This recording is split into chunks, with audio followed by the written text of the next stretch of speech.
नमस्कार दोस्तों, स्टोरी ज्ञान लहर नंबर 1 चैनल पर आप सभी का स्वागत है। आज की कहानी कर्मबाई के जीवन परिचय पर आधारित है। कृपया इस कहानी में कर्मबाई का संपूर्ण जीवन परिचय का वर्णन किया गया है। दोस्तों प्लीज़ कहानी को पूरा पढ़ें और कहानी अच्छी लगे तो वीडियो को लाइक शेयर चैनल को सब्सक्राइब अवश्य करें ताकि रोज़ाना इसी प्रकार की कहानियाँ आप तक पहुँच सके। कर्माबाई का जीवन परिचय इस प्रकार है। कर्माबाई को मारवाड़ की मीरा भी कहा जाता है। जब जब श्री कृष्ण भगवान का उल्लेख आता है कर्माबाई का नाम अवश्य आता है। वह भगवान की महान भक्त थी और कृष्ण ने उन्हें साक्षात दर्शन भी दिए थे। राजस्थान के नागौर जिले की मकराना तहसील में एक गांव पड़ता है, उसका नाम है कालवा। इस गांव में जीवनराम डूडी जाट परिवार में 1615 ईस्वी में एक बेटी का जन्म हुआ। भगवान की बहुत मन्नतें मांगने के बाद इसका जन्म हुआ था। इसका नाम कर्माबाई रखा गया।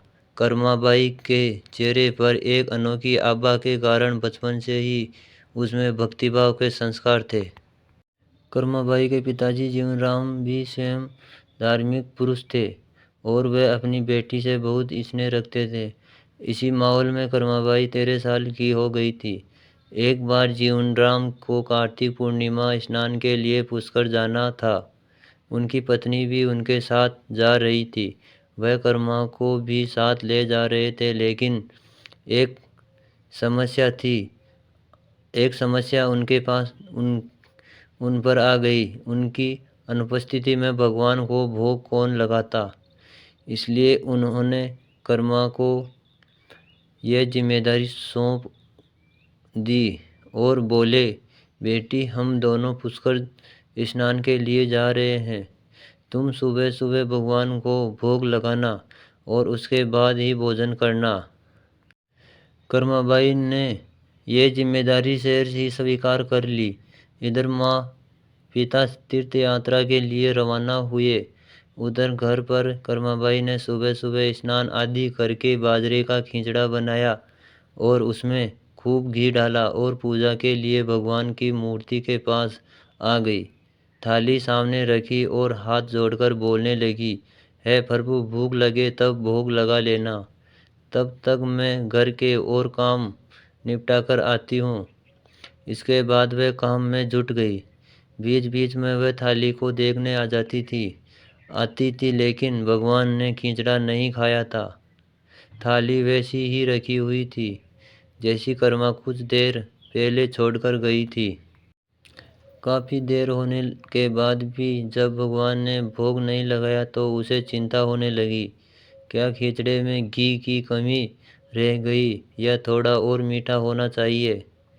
उसने और गुड़ व घी मिलाया और वही बैठ गई, लेकिन भगवान ने फिर भी नहीं खाया। तब उसने कहा, हे प्रभु आप भोग लगा लीजिए, माँ बापू पुष्कर नहाने गए हैं, आपको जिमाने की जिम्मेदारी मुझे दी गई है, इसलिए आपके भोग लगाने के बाद ही मैं खाना खाऊंगी। लेकिन भगवान फिर भी नहीं आए।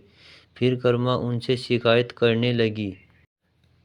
वह बोली, माँ बापू जब जिमाते हैं तो भोग लगा लेते हो और आज इतनी देर कर दी।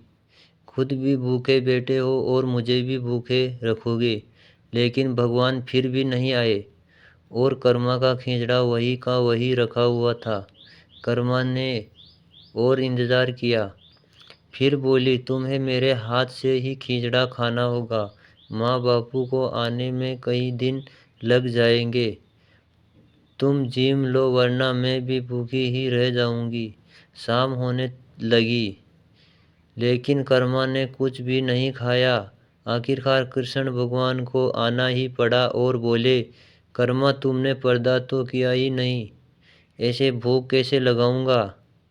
यह सुनकर कर्मा ने अपनी ओढ़नी की ओट की और उसी की छाया में कृष्ण ने खिचड़े का भोग लगाया। थाली पूरी खाली हो गई।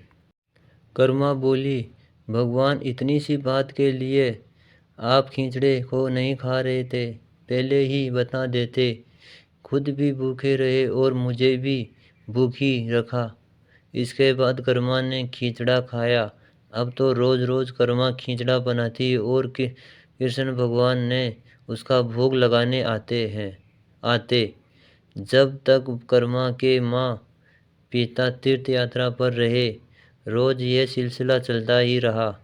कुछ दिनों बाद दोनों पुष्कर से घर लौटे। देखा देखा तो जाते समय तो मटका पूरा गुड़ से भरा था, अब खाली कैसे? उन्होंने कर्मा को बुलाया और पूछा, बेटी गुड़ कहाँ है? कर्मा ने बताया कि रोज भगवान कृष्ण उसके पास आते हैं और खिचड़े का भोग लगाते हैं। कहीं मिठास कम न हो जाए, इसलिए खिचड़े में गुड़ कुछ ज़्यादा डाल देती हूँ। उसने पहले दिन हुई परेशानी के बारे में भी बता दिया। यह सुनकर माता पिता चकित रह गए। जिस ईश्वर के लिए वह तीर्थ यात्रा करने गए थे, जिसे लोग न जाने कहाँ कहाँ ढूंढ रहे हैं, उसे उनकी बेटी ने अपने हाथ से खींचड़ा जिमाया। यह कैसे संभव है? उन्हें चिंता भी हुई कि बेटी बावली तो नहीं हो गई है। उन्होंने मन को दिलासा देने के लिए कहा, शायद कर्मा ही पूरा गुड़ खा गई होगी। इस पर कर्मा ने कहा, अगर आपको यकीन नहीं है तो कल देख लीजिए, मैं खुद भगवान को भोग लगाऊंगी। दूसरे दिन कर्मा ने खिचड़ा बनाया, गुड़ और घी डालकर थाली मंदिर में रख दी, ओढ़नी से पर्दा किया और प्रार्थना करने लगी, है ईश्वर, मेरे सत्य की रक्षा करना अब आपके ही हाथ में है। भगत की पुकार सुनकर भगवान का सिंहासन हिलने लगा और श्री कृष्ण भगवान खिचड़ा खाने आ गए। जीवनराम और उनकी पत्नी यह दृश्य देखकर विस्मित हो गए। उसी दिन से कर्माबाई जगत में विख्यात होने लगी। जीवन के अंतिम दिनों में कर्माबाई भगवान जगन्नाथ की नगरी चली गई और वहीं रहने लगी। वहाँ रोज भगवान को खिचड़े का भोग लगाती और भगवान उनके हाथ से खिचड़ा खाने आते। आज भी भगवान जगन्नाथ को खिचड़े का ही भोग लगाया जाता है।